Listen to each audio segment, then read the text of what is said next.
ನಮ್ಮನ್ನು ಸುವಾರ್ತೆಯ ಪರಿಮಳವಾಗಿ ಎಲ್ಲ ಕಡೆಗೆ ಜಯೋತ್ಸವದಲ್ಲಿ ನಡೆಸುವ ನಮ್ಮ ಕರ್ತನಾದ ಯೇಸು ಕ್ರಿಸ್ತನ ಅತ್ಯಧಿಕವಾದ ಕೃಪೆಯೂ ಸಮಾಧಾನವು ತಮಗೂ ತಮ್ಮ ಕುಟುಂಬದ ಪ್ರಿಯರೆಲ್ಲರಿಗೂ ಹೆಚ್ಚಾಗಿ ಉಂಟಾಗಲಿ. ಹೃದಯಂಗಮ ಮಾತು ಎನ್ನುವ ಈ ಮುಂಜಾನೆಯ ವಾಕ್ಯದ ಸರಣಿಯಲ್ಲಿ ಈ ತಿಂಗಳು ನಾವು ಮಹತ್ವವುಳ್ಳ ಸುವಾರ್ತೆಯ ಮಹತ್ವ ಎಂಬ ಶೀರ್ಷಿಕೆಯಲ್ಲಿ ವಾಕ್ಯವನ್ನು ಧ್ಯಾನಿಸುತ್ತಿರುವಲ್ಲಿ ಈ ದಿನ ನಾವು ಧ್ಯಾನಿಸುವಂಥ ದೇವರ ವಾಕ್ಯದ ಭಾಗ 2 ಕೊರಿಂಥ 2ನೇ ಅಧ್ಯಾಯ 14ರಿಂದ 16 ವಚನಗಳು. 2 ಕೊರಿಂಥ 2ನೇ ಅಧ್ಯಾಯ 14ರಿಂದ 16 ವಚನಗಳು. ವಾಕ್ಯ ಹೀಗೆ ಹೇಳ್ತದೆ: ಕ್ರಿಸ್ತನ ಅನ್ಯೋನ್ಯತೆಯಲ್ಲಿ ನಮ್ಮನ್ನು ಯಾವಾಗಲೂ ಜಯೋತ್ಸವದೊಡನೆ ಮೆರೆಸುತ್ತಾ ಆತನ ವಿಷಯವಾದ ಜ್ಞಾನವೆಂಬ ಸುವಾಸನೆಯನ್ನು ನಮ್ಮ ಮೂಲಕ ಎಲ್ಲ ಸ್ಥಳಗಳಲ್ಲಿ ವ್ಯಾಪನಗೊಳಿಸುತ್ತಾ ಬರುವ ದೇವರಿಗೆ ಸ್ತೋತ್ರವು. ರಕ್ಷಣಾ ಮಾರ್ಗದಲ್ಲಿರುವವರಲ್ಲಿಯೂ ನಾಶನ ಮಾರ್ಗದಲ್ಲಿರುವವರಲ್ಲಿಯೂ ನಾವು ದೇವರ ಮುಂದೆ ಕ್ರಿಸ್ತನ ಪರಿಮಳವಾಗಿದ್ದೇವೆ. ನಾವು ನಾಶನ ಮಾರ್ಗದಲ್ಲಿರುವವರಿಗೆ ಮರಣದಿಂದ ಹುಟ್ಟಿ ಮರಣವನ್ನು ಹುಟ್ಟಿಸುವ ವಾಸನೆಯಾಗಿಯೂ, ರಕ್ಷಣಾ ಮಾರ್ಗದಲ್ಲಿರುವವರಿಗೆ ಜೀವದಿಂದ ಹುಟ್ಟಿ ಜೀವವನ್ನು ಹುಟ್ಟಿಸುವ ವಾಸನೆಯಾಗಿಯೂ ಇದ್ದೇವೆ. ಇಂಥ ಕಾರ್ಯಗಳಿಗೆ ಯಾರು ಯೋಗ್ಯರು? ಈ ವಾಕ್ಯಗಳನ್ನ ಗ್ರಹಿಸೋದಕ್ಕೆ ನಾವು ಶಕ್ತರಾಗುವಂಥ ದೇವರು ತಾನೇ ನಮ್ಮ ಮನೋನೇತ್ರಗಳನ್ನು ಬೆಳಗಿಸಿ ತನ್ನ ಜ್ಞಾನವುಳ್ಳ ಆತ್ಮ ನಮಗೆ ಅನುಗ್ರಹಿಸಲಿ. ದೇವರಾತ್ಮನಾದ ಕರ್ತನು ಈ ವಾಕ್ಯಗಳನ್ನ ನಾವು ಗ್ರಹಿಸೋದಕ್ಕೆ ಆತ ನಮ್ಮನ್ನು ಬಲಪಡಿಸಲಿ. ಈ 2ನೇ ಕೊರಿಂಥದ 2ನೇ ಅಧ್ಯಾಯದ 12ನೇ ವಚನದಿಂದ ಮುಂದುವರೆದ ಭಾಗ 3ನೇ ಅಧ್ಯಾಯದಲ್ಲಿಯೂ ಇದಕ್ಕೆ ಕೊಡಲ್ಪಟ್ಟ ಈ ವಾಕ್ಯ ಭಾಗ ಕೊಡಲ್ಪಟ್ಟ ಶೀರ್ಷಿಕೆ ಸುವಾರ್ಥ ಸೇವೆಯ ಶ್ರೇಷ್ಠತೆಯನ್ನು ಕುರಿತದ್ದು. ಈ ಭಾಗಗಳಲ್ಲಿ ಪೌಲನು ಸುವಾರ್ಥ ಸೇವೆಯ ಮಹತ್ವಗಳನ್ನು ಈ ಪುಸ್ತಕದಲ್ಲಿ ಅನೇಕ ವಿಧದಲ್ಲಿ ಆತನು ಬರೀತಾನೆ. ಆತನ ಸೇವೆಯಲ್ಲಿ ಪಟ್ಟ ಪರಿಶ್ರಮ ಇಲ್ಲಿದ್ದನ್ನು ಆರಂಭಿಸುವಾಗ 12ನೇ ವಚನದಲ್ಲಿ ಹೇಳ್ತಾನೆ: ಕ್ರಿಸ್ತನ ಸುವಾರ್ತೆಯನ್ನು ಸಾರುವುದಕ್ಕಾಗಿ ನಾನು ತ್ರೋವಕ್ಕೆ ಬರಲು ಕರ್ತನ ಕೃಪೆಯಿಂದ ನನಗೆ ಒಳ್ಳೆ ಸಂದರ್ಭ ಉಂಟಾಯಿತು. ಬಹಳ ಸಂತೋಷದಿಂದ ಆತನು ಹೇಳ್ತಾನೆ. ಆತನು ಅಲ್ಲಿಗೆ ಬಂದದೇ ಸುವಾರ್ತೆ ಸಾರುವುದಕ್ಕಾಗಿ. ಇಲ್ಲಿ ಆತನು ಹೇಳುವಾಗ 14ನೇ ವಚನಕ್ಕೆ ಬರುವಾಗ ಆತನು ತಿಳಿಸ್ತಾನೆ: ಕ್ರಿಸ್ತನ ಅನ್ಯೋನ್ಯತೆಯಲ್ಲಿ ನಮ್ಮನ್ನು ಯಾವಾಗಲೂ ಜಯೋತ್ಸವದೊಡನೆ ಮೆರೆಸುತ್ತಾ ಆತನ ವಿಷಯವಾದ ಜ್ಞಾನವೆಂಬ ಸುವಾಸನೆಯನ್ನು ನಮ್ಮ ಮೂಲಕ ಎಲ್ಲ ಸ್ಥಳಗಳಲ್ಲಿ ವ್ಯಾಪನಗೊಳಿಸ್ತಾ ಬರುವ ದೇವರಿಗೆ ಸ್ತೋತ್ರ. ಇಲ್ಲಿ ಆತನ ವಿಷಯ ಎಂಬುದಾಗಿ ಹೇಳುವಾಗ ಕ್ರಿಸ್ತನ ವಿಷಯ ಇಲ್ಲಿ ಆತನ ವಿಷಯವಾದ ಜ್ಞಾನ ಎಂಬುದಾಗಿ ಹೇಳ್ತಾನೆ. ಅದು ಕ್ರಿಸ್ತನ ವಿಷಯವಾದ ಜ್ಞಾನ. ಆ ಜ್ಞಾನವನ್ನ, ಕ್ರಿಸ್ತನ ವಿಷಯವಾದ ಜ್ಞಾನವನ್ನ ಇಲ್ಲಿ ಸುವಾಸನೆ ಎಂಬುದಾಗಿ ಹೇಳ್ತಾರೆ. ಇಲ್ಲಿ ಹಾಗಾದರೆ ಕ್ರಿಸ್ತನ ವಿಷಯವಾದ ಜ್ಞಾನವೆಂಬ ಸುವಾಸನೆ ಇದು ಏನಂತೆ? ಇದು ನಮ್ಮ ಮೂಲಕ ಎಲ್ಲ ಸ್ಥಳಗಳಲ್ಲಿ ಹರಡಬೇಕು. ಅದು ವ್ಯಾಪನಗೊಳಿಸುತ್ತಾ ಬರುವ ದೇವರಿಗೆ ಸ್ತೋತ್ರ. ಬೇರೆ ಹಾಗಾದ್ರೆ ಈ ದೇವರು ನಮ್ಮನ್ನ ಕ್ರಿಸ್ತನ ಅನ್ಯೋನ್ಯತೆಯಲ್ಲಿ ಯಾವಾಗಲೂ ಜಯೋತ್ಸವದೊಡನೆ ಮೆರೆಸ್ತಾನೆ. ತೆಲುಗಿನಲ್ಲಿ ಒಂದು ಸೊಗಸಾದ ಹಾಡಿದೆ. ಅದ್ರಲ್ಲಿ ನನಗೆ ಅದು ಸರಿಗೆ ಹೇಳಿಕೆ ಬರ್ತದಲ್ಲ ಗೊತ್ತಿಲ್ಲ. ಜುಂಟಿತೇನೆ ದಾರುಲು ಕನ್ನ ಏಸು ನಾಮಮೇ ಮಧುರಂ ಎನ್ನುವಂಥ ಒಂದು ಸೊಗಸಾದ ಹಾಡಿದೆ. ಆ ಹಾಡು ನಾನು ನಂಬ್ತೇನೆ ಇದೇ ವಾಕ್ಯದ ಆಧಾರದ ಮೇಲೆ ಬರೆದಿದ್ದಾರೆ. ಅಲ್ಲಿ ಮೆರವಣಿಗೆಯಲ್ಲಿ ದೇವರು ನಮ್ಮನ್ನು ನಡೆಸ್ತಾನೆ. ಆ ಸುವಾಸನೆಯ ಕಂಪು ಎಲ್ಲ ಕಡೆ ಹರಡುವಂತೆ ಆತನು ಮಾಡ್ತಾನೆ. ಅನೇಕ ಒಳ್ಳೊಳ್ಳೆ ಪದಗಳಲ್ಲಿ ಆ ಹಾಡು ಹಾಡಲಿಕ್ಕೆ ಸೊಗಸು. ಹಾಗಾದರೆ ಈ ವಾಕ್ಯದಲ್ಲಿ ದೇವರು ನಮಗೆ ಹೇಗೆ ತಾನೇ ನಡೆಸ್ತಾನೆ ಅನ್ನುವಂಥ ಮಾತು ಇಲ್ಲಿ ಸ್ಪಷ್ಟವಾಗಿ ಬರ್ತದೆ. ಇಲ್ಲಿ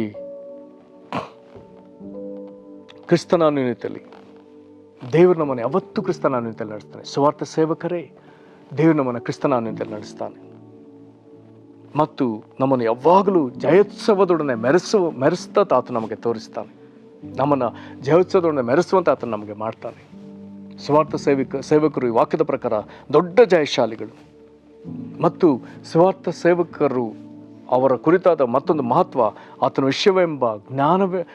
ವಿಷಯವಾದ ಜ್ಞಾನವೆಂಬ ಸುವಾಸನೆ ಎಲ್ಲ ಕಡೆಗಳಲ್ಲಿ ಎಲ್ಲ ಸ್ಥಳಗಳಲ್ಲಿ ಅದನ್ನು ವ್ಯಾಪನಗೊಳಿಸ್ತಾನೆ. ದೇವರು ಅದನ್ನು ಹಬ್ಬಿಸ್ತಾನೆ. ಆ ಸುವಾರ್ತೆಯ ಕಂಪು ಎಲ್ಲ ಕಡೆ ಬೀರುವಂತೆ ಆತನು ಮಾಡ್ತಾನೆ. ಐರೋಪ್ಯ ರಾಷ್ಟ್ರದಲ್ಲಿ ಕೆಲವೊಂದು ಗುಲಾಬಿಯ ತೋಟವಿದೆ ಅಂತೆ. ಎಕ್ಕರೆಗಟ್ಟಲೆ, ಎಷ್ಟು ದೂರಕ್ಕೆ ನೋಡಿದ್ರು ಅದು ಸಿಗುವಷ್ಟು. ಅದರ ಕುರಿತಾದ ಒಂದು ಒಳ್ಳೆಯ ಸಂಗತಿನ ಹೇಳ್ತಾರೆ. ಯಾರಾದರೂ ಆ ತೋಟಗಳ ನಡುವೆ ಹಾದು ಆಚೆಗೆ ಬಂದರೆ ಆಚೆ ಬದಿಯವರು ಸುಲಭವಾಗಿ ಕಂಡುಹಿಡಿಯುವಂಥ ವಿಷಯ, ಇವರು ಗುಲಾಬಿ ತೋಟದ ನಡುವೆ ಹಾದು ಬಂದಿದ್ದಾರೆ. ಹಾಗಾದರೆ ಒಬ್ಬ ವ್ಯಕ್ತಿ ಗುಲಾಬಿ ತೋಟದ ನಡುವೆ ಹಾದು ಬಂದದಕ್ಕೆ ಆ ಗುಲಾಬಿ ಹೂವಿನ ಆ ಪರಿಮಳ ಅವ್ರ ತಲೆಯಿಂದ ಪೂರ್ತಿ ಅಂಗಲ್ನವರೆಗೂ ಅವನ್ನ ಆವರಿಸಿಕೊಳ್ತದೆ. ನಂತರದಲ್ಲಿ ಇವರನ್ನ ಯಾರೇ ಸಂಧಿಸಿದ್ರು ಅವರೆಲ್ಲ ಇವರ ಮೇಲಿರುವಂತಹ ಆ ಗುಲಾಬಿಯ ಪರಿಮಳ ಅವರಿಗೆ ಅದು ವ್ಯಾಪಿಸ್ತದೆ, ಅವರಿಗೆ ಅದು ಗೋಚರವಾಗ್ತದೆ.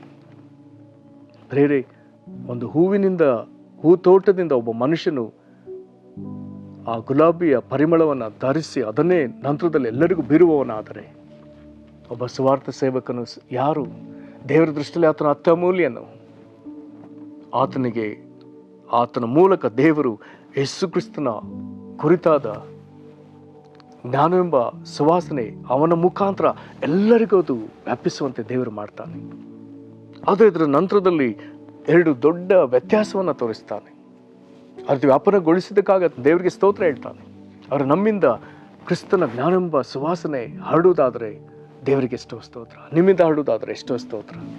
ನಂತರದಲ್ಲಿ 15-16 ಬರುವಾಗ ಅಲ್ಲಿ ಆತನು ಹೇಳ್ತಾನೆ, ರಕ್ಷಣಾ ಮಾರ್ಗದಲ್ಲಿರುವವರಲ್ಲಿಯೂ ನಾಶನಾ ಮಾರ್ಗದಲ್ಲಿರುವವರಲ್ಲಿಯೂ ನಾವು ದೇವರ ಮುಂದೆ ಕ್ರಿಸ್ತನ ಪರಿಮಳ. ಹಾಗಾದ್ರೆ ಈ ಪರಿಮಳ ಅದು 2 ವಿಧದ ಗುಂಪನ್ನು ಸಂಧಿಸ್ತದೆ. ಒಂದು ನಾಶನ ಮಾರ್ಗದಲ್ಲಿರೋರಿಗೆ, ಒಂದು ರಕ್ಷಣಾ ಮಾರ್ಗದಲ್ಲಿರೋರಿಗೆ. ನಾಶನದ ಮಾರ್ಗದಲ್ಲಿರುವವರಿಗೆ ಅದೇನು ಮಾಡ್ತದೆ, ನಾವು ನಾಶನ ಮಾರ್ಗದಲ್ಲಿರೋರಿಗೆ ಮರಣದಿಂದ ಹುಟ್ಟಿ ಮರಣವನ್ನು ಹುಟ್ಟಿಸುವ ವಾಸನೆಯಾಗಿಯೂ, ರಕ್ಷಣಾ ಮಾರ್ಗದಲ್ಲಿರೋರಿಗೆ ಜೀವದಿಂದ ಹುಟ್ಟಿ ಜೀವನ ಹುಟ್ಟಿಸುವ ವಾಸನೆಯಾಗಿಯೂ ಇದ್ದೇವೆ. ಯಾಕೆ ನಾಶನ ಮಾರ್ಗದಲ್ಲಿರೋರಿಗೆ ಯಾಕೆ ಅದು ಮರಣದ ಕಂಪು? ಕಾರಣ ಅವರು ಸುವಾರ್ತೆಯನ್ನು ತಿರಸ್ಕರಿಸುವುದರಿಂದ, ಸುವಾರ್ತೆಯಲ್ಲಿ ಇರುವ ದೇವರ ಮಗನಾದ ಯೇಸು ಕ್ರಿಸ್ತನನ್ನು ತಿರಸ್ಕರಿಸುವುದರಿಂದ, ಆತನು ಕಲ್ವಾರಿ ಶಿಲುಬೆಯಲ್ಲಿ ಪಟ್ಟ ಪ್ರಯಾಸಗಳನ್ನ ಅವರು ಅಲ್ಲಗಳೆಯುವುದರಿಂದ ಅವರ ಮೇಲೆ ದೇವರ ಕೋಪ.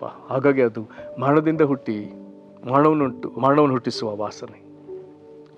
ಆದರೆ ಇನ್ನೊಂದು ಗುಂಪಿನ ಜನರು, ಅವರು ರಕ್ಷಣಾ ಮಾರ್ಗದಲ್ಲಿರೋರು, ಅವರು ಈ ಆ ಸುವಾರ್ತೆಯಲ್ಲಿರುವಂಥ ದೇವರ ಮಗನನ್ನು, ಕ್ರಿಸ್ತನನ್ನು, ದೇವರನ್ನು ಒಪ್ಪಿಕೊಂಡವರು. ಒಂದು ವೇಳೆ ಪ್ರಕಟಣೆ ಪುಸ್ತಕದಲ್ಲಿ ಹೇಳಿರೋ ಪ್ರಕಾರ ಬಾಬೆಲಿನವರು ನಾಶನ ಮಾರ್ಗದಲ್ಲಿರೋರು, ಚಿಯೋನಿನವರು ರಕ್ಷಣಾ ಮಾರ್ಗದಲ್ಲಿರು. ಹಾಗಾದರೆ ಪ್ರಿಯರೇ, ದೇವರು ಇಂಥವರಾಗಿ ನಮ್ಮನ್ನು ಲೋಕದ ಮುಂದೆ ಇಟ್ಟಿದ್ದಾನೆ. ಸುವಾರ್ತೆ ಎಲ್ಲರಿಗೂ ಸಾರಲ್ಪಡ್ತದೆ, ಆದರೆ ಅದನ್ನು ತಿರಸ್ಕರಿಸುವವರು ಹೆಚ್ಚು ಕಡಿಮೆ ಅವರು ಬಾಬೆಲಿನವರ ಹಾಗೆ. ದೇವರಿಂದ ಅವರು ನಾಶನಾ ಪಾತ್ರರು. ರಕ್ಷಣೆ ಹೊಂದುವುದಕ್ಕೆ ಅವರಿಗೆ ಅವಕಾಶವಿದೆ, ಆದರೆ ಅವರು ನಾಶನವನ್ನು ಆಯ್ಕೆ ಮಾಡಿಕೊಂಡವರು. ಆದರೆ ಚಿಯೋನಿನವರು ದೇವರಿಗೂ ಆತನ ಕ್ರಿಸ್ತನಿಗೂ ವಿಧೇಯತೆ ತೋರಿದವರು, ಸುವಾರ್ತೆನ ಒಪ್ಪಿದವರು. ದೇವರು ಇಂಥವರಿಗೆ ಜೀವವನ್ನು ಒದಗಿಸ್ತಾನೆ. ಇವರು ರಕ್ಷಣೆಗೆ ಪಾತ್ರರು. ಪ್ರೇರೆ, ಹಾಗಾದರೆ ದೇವರು ನಮಗೆ ಕೊಟ್ಟ ಈ ಶ್ರೇಷ್ಠ ಸಂಗತಿಯಲ್ಲಿ ನಾವು ಮುಂದುವರಿಯುವುದಕ್ಕೆ, ಕ್ರಿಸ್ತನ ಜ್ಞಾನವೆಂಬ ಸುವಾಸನೆಯನ್ನು ಎಲ್ಲ ಕಡೆ ವ್ಯಾಪಿಸೋದಕ್ಕೆ ದೇವರು ನಮ್ಮನ್ನು ಹೆಚ್ಚೆಚ್ಚಾಗಿ ದಿನದಿಂದ ದಿನಕ್ಕೆ ಮುನ್ನಡೆಸಲಿ, ನಿಮ್ಮನ್ನು ನಡೆಸಲಿ. ಪ್ರಾರ್ಥನೆ ಮಾಡೋಣ. ಮಹಾಕೃಪೆಯ ತಂದೆಯೇ, ಸುವಾರ್ಥ ಸೇವಕರ ಒಂದು ಶ್ರೇಷ್ಠತೆಯ ಭಾಗದಲ್ಲಿ ಹೇಳ್ತಿಲ್ಲಪ್ಪ ಕರ್ತನೆ, ಅವರು ಕ್ರಿಸ್ತನ ಅನುನಿತಲ್ಲಿ ದೇವರೇ ನಮ್ಮನ್ನು ಕ್ರಿಸ್ತನ ಅನುನಿತಲ್ಲಿ ಯಾವಾಗಲೂ ಜಯೋತ್ಸವದೊಡನೆ ನಡೆಸುವಂಥ ದೇವರು. ಹಾಗಾದರೆ ಸೋಲಿಲ್ಲದ ಸುವಾರ್ತೆಯಲ್ಲಿ ನಮ್ಮನ್ನು ಜಯಶಾಲಿಗಳನ್ನಾಗಿ ನೀನು ನಡೆಸುವ ದೇವರಾದದಕ್ಕಾಗಿ ನಿನಗೆ ಸ್ತೋತ್ರ ಅಪ್ಪ. ಕ್ರಿಸ್ತನ ಜ್ಞಾನವೆಂಬ ಸುವಾಸನೆ ಎಲ್ಲ ಕಡೆ ಅದಕ್ಕೆ ಪರಿಮಳಿಸುವಂತೆ, ವ್ಯಾಪನಗೊಳ್ಳುವಂತೆ ನೀನು ನಮ್ಮ ಮೂಲಕ ಮಾಡುವಂಥ ಕಾರ್ಯಕ್ಕಾಗಿ ಸ್ತೋತ್ರ ಕರ್ತನೆ. ಎಲ್ಲರಿಗೂ ಹೇಳಬೇಕಾದ ಸುವಾರ್ತೆಯನ್ನು ನಾವು ಹೇಳುವುದಕ್ಕೆ ನಮ್ಮನ್ನು ಬಲಪಡಿಸು ಸ್ವಾಮಿ. ನಾಶನ ಮಾರ್ಗದಲ್ಲಿರುವವರಿಗೂ ರಕ್ಷಣಾ ಮಾರ್ಗದಲ್ಲಿರುವ ಹೇಳುವುದಕ್ಕೆ ಕೃಪೆ ಕೊಡು ಕರ್ತನೆ. ಜನರು ಇದನ್ನು ತಿರಸ್ಕರಿಸದೆ ಅದನ್ನು ಅಂಗೀಕರಿಸುವಂತೆ ದಯಮಾಡಿ ಸಹಾಯ ಮಾಡು ಸ್ವಾಮಿ. ತಿರಸ್ಕರಿಸುವಂಥ ಹೃದಯಗಳು ಮಾರ್ಪಟ್ಟು ಅದನ್ನು ಅಂಗೀಕರಿಸಿ ರಕ್ಷಣೆ ಹೊಂದುವುದಕ್ಕೆ ಕೃಪೆಯನ್ನು ಒದಗಿಸು. ಹೀಗೆ ನೀನು ಮಾಡೋದಕ್ಕಾಗಿ ಸ್ತೋತ್ರ. ನಿನ್ನ ಕರಗಳಿಗೆ ನಮ್ಮನ್ನು ಒಪ್ಪಿಸಿಕೊಡ್ತಾ ಕರ್ತನಾದ ಯೇಸು ಕ್ರಿಸ್ತನ ಹೆಸರಲ್ಲಿ ಬೇಡಿದ್ದೇವೆ ನಮ್ಮ ತಂದೆಯೇ, ಆಮೇನ್. ಕರ್ತನು ನಿಮ್ಮನ್ನು ಕ್ರಿಸ್ತನೊಂದಿಗೆ ಜಯೋತ್ಸವದೊಡನೆ ಮೆರೆಸಲಿ. ಒಬ್ಬ ಯಶಸ್ಸು ಸಾಧಿಸಿದ ಸುವಾರ್ತಿಕರಾಗಿ ನಿಮ್ಮನ್ನು ಆಶೀರ್ವದಿಸಲಿ. ವಂದನೆಗಳು.